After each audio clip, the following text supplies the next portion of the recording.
Hi friends, hello. ఈరోజు వీడియోలో వచ్చేసి పిల్లలు త్వరగా పాకాలన్నా వారికి ఏ ఫుడ్ ఇవ్వాలి, వాళ్ళు యాక్టివ్గా ఉండాలంటే మనం చేయాల్సిన పనులేంటి, వాళ్ళని ఎలా చూసుకోవాలనే దాని గురించి నేను వీడియోలో చెప్పబోతున్నాను. ఇదైతే చాలా అంటే చాలా అవసరం ఉంటుంది చిన్నపిల్లలు ఉన్న తల్లిదండ్రులకు. ఈ వీడియో తప్పకుండా చివరి వరకు చూసి లైక్ చేసి సబ్స్క్రైబ్ చేసుకోండి. ఒక బిడ్డ పుట్టినప్పటి నుంచి 1 సంవత్సరం ముగిసేదాకా వారి యొక్క సాగే ప్రయాణం ప్రతి ఒక్క తల్లిదండ్రుల్లో చాలా అంటే చాలా మధురమైనదన్నమాట. కేవలం తల్లిపాలు మాత్రమే తాగుతూ 6 నెలల వరకు తర్వాత మనం సాలిడ్స్ పెట్టి వాళ్ళు బోర్ల పడటం, ఎదగటం, నడవటం, పేరెంట్స్ని అమ్మ నాన్న అని పిలవటం, ఇలాంటివి చాలా చూస్తూ ఉంటాము. ఇలాంటి చాలా అంటే చాలా మధురమైన క్షణాలు ఎంతో ఆనందాన్ని కలిగిస్తాయి. ఈ వీడియోలో నేనేం చెప్పబోతున్నా అంటే, పిల్లలు యాక్టివ్గా ఉండాలంటే, త్వరగా నడవాలన్నా, బోర్ల పడాలన్నా మనం ఏమేం చేయాలో తెలుసుకుందాం. ఇక్కడ మా వాడికి 6 మంత్స్ కంప్లీట్ అయ్యేదాకా నాకు పాలు పడలేదన్నమాట. ఫార్ములా మిల్కే ఇచ్చాను. 6 మంత్స్ కంప్లీట్ అయ్యాక వాడు వెయిట్ పెరగలేదు. 1 కేజీ 2 కేజీ, పుట్టినప్పుడు 3.5 కేజీస్ ఉన్నాడు. అందరూ వచ్చిన వాళ్ళందరూ ఏంటి మీ బాబు ఇలా ఉన్నాడు, ఇంత బక్కగా ఉన్నాడు అనేవారు. చాలా అంటే చాలా బాధేసేది. 6 మంత్స్ ఎప్పుడైతే కంప్లీట్ అయ్యాయో అప్పటి నుంచి మా బాబుని ఎంత కేరింగ్గా చూసుకున్నారంటే అంత కేరింగ్గా, వాడికి ఇచ్చే ఫుడ్ విషయంలోనూ, వాడి పక్కల సరౌండింగ్స్లోనూ ఎలా అంటే ఎంత జాగ్రత్తగా చూసుకున్నాను. ఎన్నో నిద్రలేని రాత్రులు గడిపానన్నమాట. నేనే కాదు, ప్రతి తల్లి గడపాల్సి వస్తుందన్నమాట పిల్లల కోసం. పిల్లలు ఫస్ట్ వెయిట్ పెరగాలి అంటే మనం సాలిడ్స్ స్టార్ట్ చేస్తాం కదా 6 మంత్స్ తర్వాత. బయట కొనే సిర్లాక్స్ అయితే అలవాటు చేయొద్దండి. నన్ను అడిగితే ఇవి అవాయిడ్ చేయండి అనే చెప్తాను. మనం ఇంట్లోనే మనకు తెలిసిన వాటితోనే తయారు చేసుకోవచ్చు. పెసరపప్పు, రైస్ ఇలాంటివి వాడే నేను మా బాబుకు తయారు చేసి పెట్టాను. 7th మంత్ వరకు ఉగ్గు పెట్టాను. అప్పుడు వాడు కొంచెం కొంచెం వెయిట్ పెరుగుతూ వచ్చాడు. 7th మంత్ నుండి నేను ఇడ్లీ ఇలాంటివి, బనానా అలాంటి స్మూత్గా చేసి పెట్టేదాన్ని. మిక్సీ పట్టియద్దు అసలు. మనం పెట్టే ఫుడ్ని మిక్సీ పట్టి పెట్టకూడదు. ఎందుకంటే ఆల్రెడీ వాళ్ళకు పుట్టినప్పుడే మింగడం నేర్చుకొని ఉంటారు.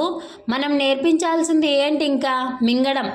వాళ్ళకి కొంచెం కొంచెం స్మాల్ క్వాంటిటీతో పెడుతూ ఉంటే వాళ్ళు నమలడం నేర్చుకుంటారనమాట. ఇడ్లీ స్మూత్గా స్పూన్తోనే చేసి కొంచెం కొంచెం పెట్టేస్తే, అన్నం కూడా మెత్తగా ఉడికించేసి బాబుకు పెట్టేస్తే సరిపోతుందండి.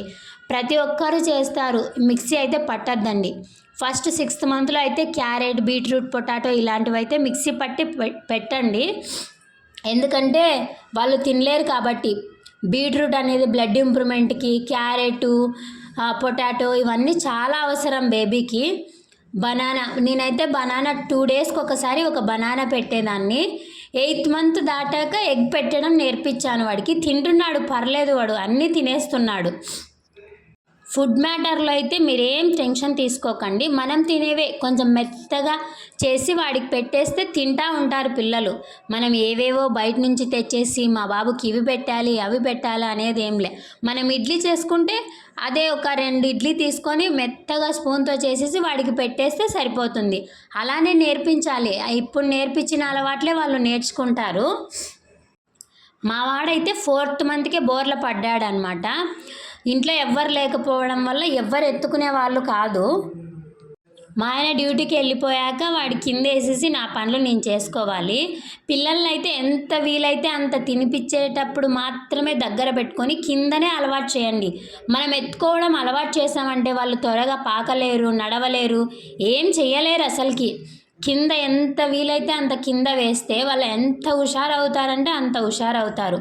బేబీకి సిరప్స్ ఇవ్వండి. విటమిన్ డి సిరప్ అనేది కంపల్సరీ అవసరము. రకరకాల ఫుడ్స్ యూట్యూబ్లో చూసి అవి ఇవి పెట్టకుండా మనం తినే ఫుడ్స్ అలవాటు చేస్తూ బేబీని చక్కగా చూసుకుంటూ వాళ్ళు ఉండే సరౌండింగ్స్లో నీట్గా పెట్టి వాళ్ళని నీట్గా ఉంచుకుంటే చాలు. చిన్నపిల్లలు ఉన్న వాళ్ళ ఇంట్లో అయితే ఆ రోజు ఎలా గడిచిపోతుందో కూడా తెలియదు.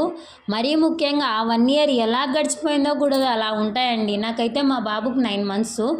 ఈ 9 మంత్స్ ఎలా గడిచిపోయాయో ఎలా అయిపోయాయో కూడా తెలీదు. వాటితో గడిపేస్తూ ఉంటే ఈ టైం అనేదే కనబడట్లేదు.